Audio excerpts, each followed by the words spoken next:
And with that, we get to Alpine. My word, Kunal, it's been a bit surprising with Alpine, and surprising in a good way.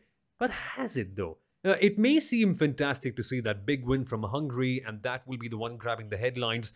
Of course, when we look at Alpine stats, there's that big one win in the middle. But apart from that, no podiums, 3 DNFs this year.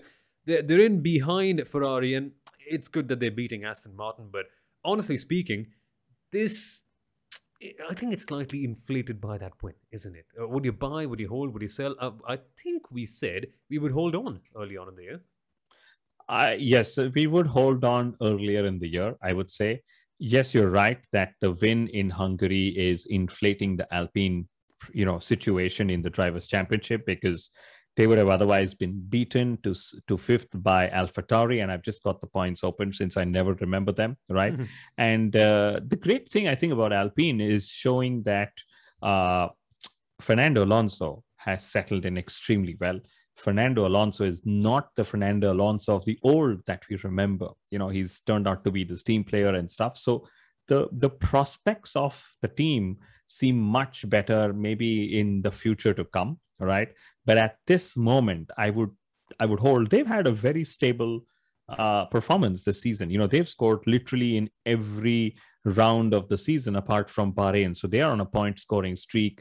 We saw Esteban, despite his dip mid-season, he's come back strong enough as well, and so on. So I would say I would just hold on to Alpine and then maybe save all some money to buy it for next year, given, Fernando Alonso would have spent a year in Formula One with Alpine.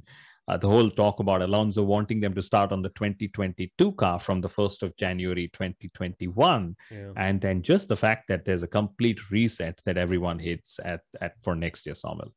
But Kunal, before we move to other teams, there's this one critical question about Alpine that we must discuss. Now, of course, sometimes the board of directors tend to make emotional decisions, and many say that handing Esteban Ocon a 3-year contract was a bit of an emotional one. Yes, he's proved himself by winning in Hungary, but would you think that this one is something that takes the shine a little away from their stock? Because, of course, one of their major assets of this company, the Youth Driver Academy, is falling behind a little bit. It's not that the Youth Driver Academy is sort of falling behind, in my view. It's just they're doing really well in the Youth Driver Academy business, right? To give Ocon a 3-year contract was actually, in my view, the right thing to do, because they need stability. You can't really seek long-term stability from Fernando Alonso, given his age. He's happy to do 1 or 2 seasons in and then take it from there.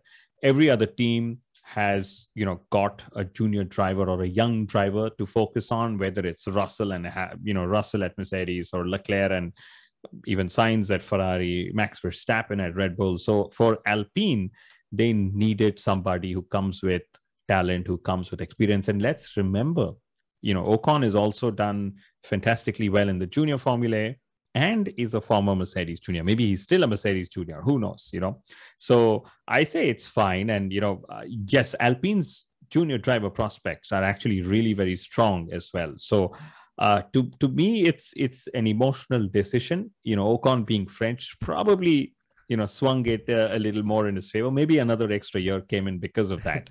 But yes, at the moment, their prospects seem much brighter as Alpine than they did in their previous Altaras, Renaults, to be Soumil. Which is a bit odd, because the Alpine blue is a little bit less, what's the word I'm looking for? A bit less bright than that old Renault yellow, but that's about Alpine.